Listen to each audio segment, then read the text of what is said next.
Okay, so, ayan, quick intro lang tayo. Okay, quick intro. Teka lang.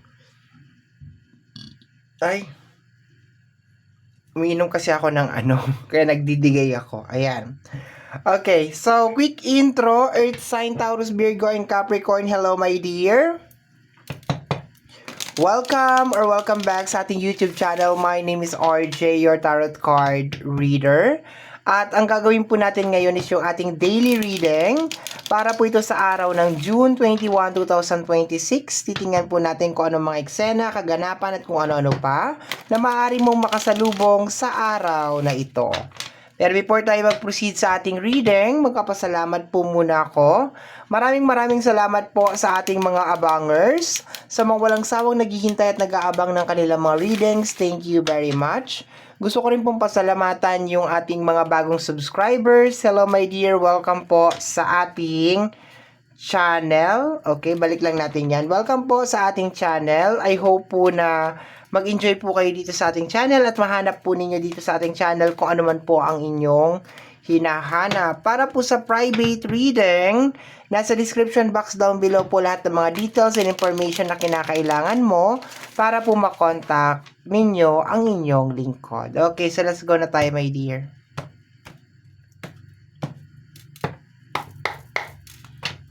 Let's do this.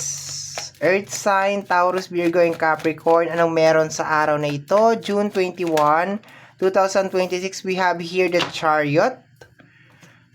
Clarification ng Chariot is the Knight of Wands. Okay. Palaban yung energy. Parehas pa move forward yung energy, my dear. Okay? So, I think yung energy niya is, sinusubukan ko i-compress, okay? It's more on finding ways kung paano mo maaabot yung gusto mong maabot sa buhay.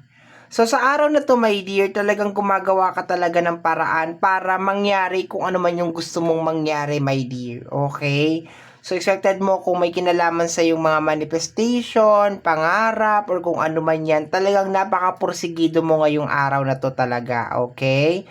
So, palaban yung energy.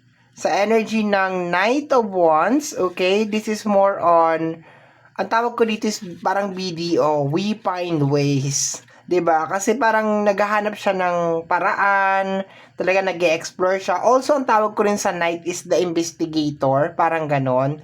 So, just in case meron mga tanong sa isipan mo, sa puso mo, may mga bumabagabag sa puso mo at sa isipan mo, may mga question mark, okay? This is the day, my dear, na gustong-gusto mo na talagang masagot yung mga bagay na yan. Pero kung i-connect natin sa pera, sa money and career, maganda to. Kasi talagang gumagawa ka talaga ng paraan para ma-resolve, maayos, kung ano man yung mga dapat maayos, okay? At mabigyang katuparan yung mga bagay na gusto mo.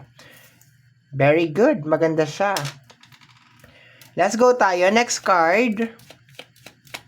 Next card is 8 cards lang tayo, my dear, ha? We have here the energy of the 5 of Wands. Laging lumalabas tong 5 of Wands na to. Pang ilang spread ko na to, halos magkakasunod, laging may 5 of Wands. Lagi siyang nandiyan. So, let me see nga. 5 of Wands. Hindi siya maganda kasi kung titingnan mo dito, moving forward ka, maganda yung energy mo, tapos may 5 of Wands. So, hindi ko siya masasabi, my dear, na energy mo to. So, galing to sa labas. Galing na naman sa labas. Okay, tingnan natin. Kasi maganda na yung energy mo eh. Moving forward ka, BDO, we find ways, investigator, okay. So, ano pa ba? Paki-clarify nga to. We have here the energy of the Emperor. Sabi ko na eh, nandito na naman siya. So, eto my dear.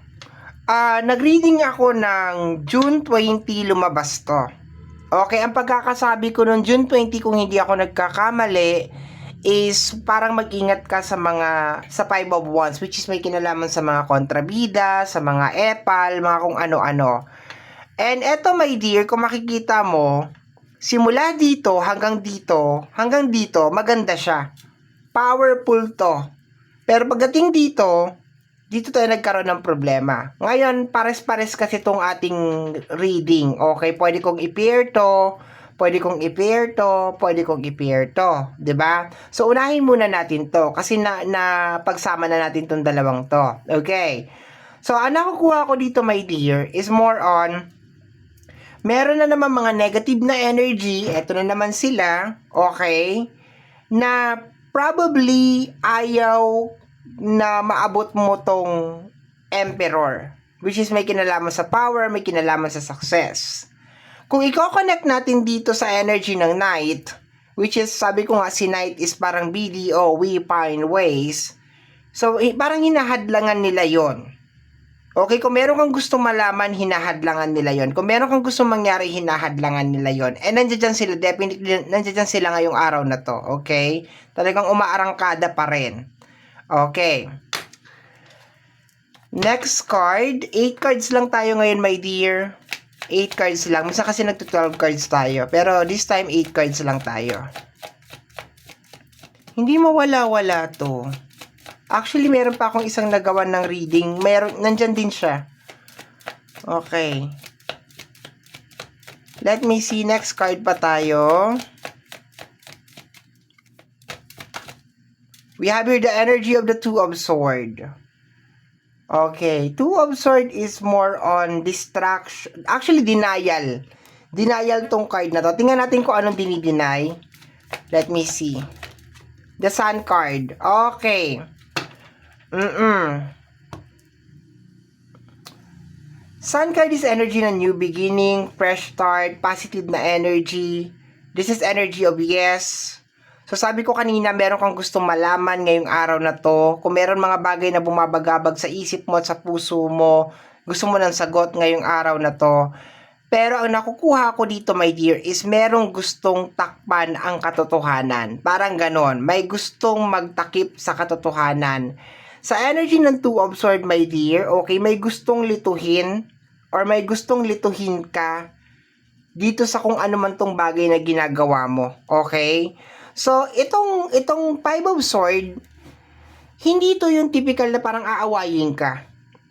It will appear like super innocent. Okay? Possible na baka manghihingi lang ng tulong, yung ganyan. Okay? Pero, sa kalagitnaan, parang may iba ng motive. Okay. So, ganun ang nangyayari dito. Parang super innocent lang. Possible na, 'di ba?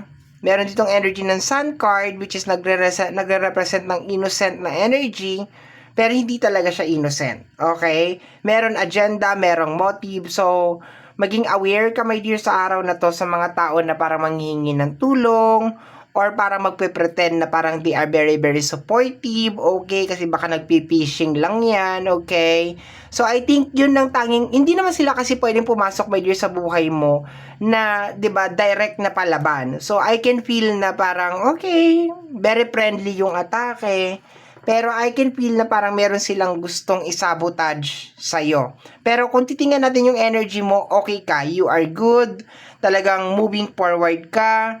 Kung meron ka man problema, naghahanap ka ng paraan, you're finding ways kung paano mo mariresolve yung problema na yon. Pero yun nga lang, I can see, my dear, na merong mga tao na, ayaw nila.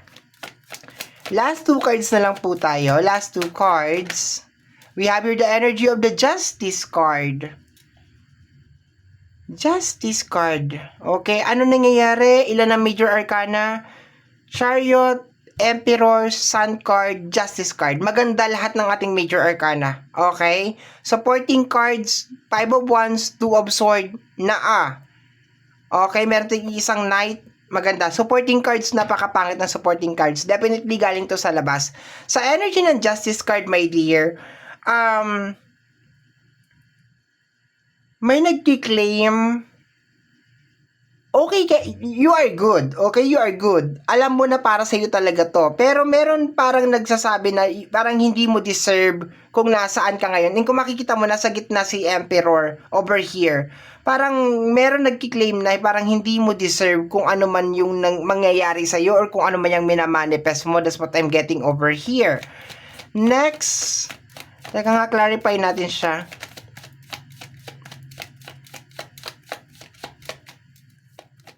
Parang meron hindi talaga masaya sa mga bagay na gusto mo ma-achieve sa buhay or yung kung ano man yung mga gusto mo mangyari. Parang somebody's not happy. We have here the energy of the world card. My dear, success to. Dire-diretso mo. Dire-diretso mo. Ako naniniwala ako, my dear, na hindi ka papasukin. Ang gaganda ng mga major arcana mo. Chariot, Emperor, Sun card, Justice, World card, Happy ending, Completion. Pero meron mga tao na nagki-claim, my dear, na parang hindi mo deserve kung ano man tong bagay na to. Na parang kinakailangan may stuck ka doon sa energy ng Two of Swords. Na dapat nandyan ka lang. So, sabi ko nga, maging aware ka sa mga tao na mapanlinlang at mapanloko ngayong araw na ito. Kasi mag-a-appear sila na parang napakabait nila at napaka-sweet-sweet talaga nila, okay? We have here the energy of the Three of Wands para sa bottom deck of the card. So, diba? So, meron something good, something nice na mangyayari for you.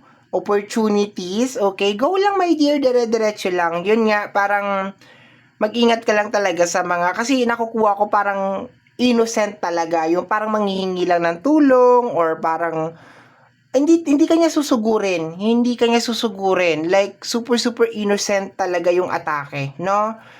Pero pag naramdaman mo na siguro, my dear, na parang dinidistract ka sa pinaka-original purpose mo at mission mo in life, umalma ka na rin, no? Umalma ka na rin. Ano ka rin ngayon sa mga toxic na tao, yung mga magkikwento ng mga toxic, yung mga ganun. Huwag ka matakot na barahin, ha? Huwag ka matakot na barahin, my dear, no? Huwag kang, sabi mo, ma'am, ganito, ganyan, or sir, or something like, yeah, let's like direct to the point. Ano po ba ang problema natin? Ganon. Yung huwag ka na mag-drama, story, mga kung ano-ano, yung mga ganon, okay?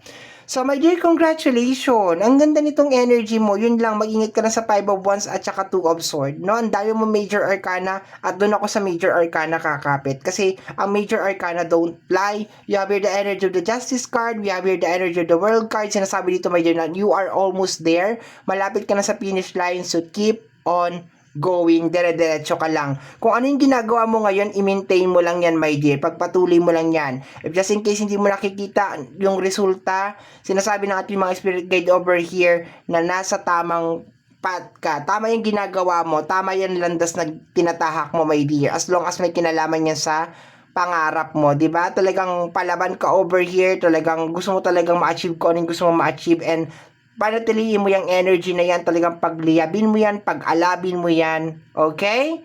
So, my dear Earth sign, yan po ang nasagap natin na energy message para sa araw na ito, June 21, 2026. I hope, my dear, na nagustuhan mo yung ating reading, and sana po ay nakatulong din po itong reading na ito. Until next time, hanggang dito na lang po. Bye-bye! Thank you, my dear!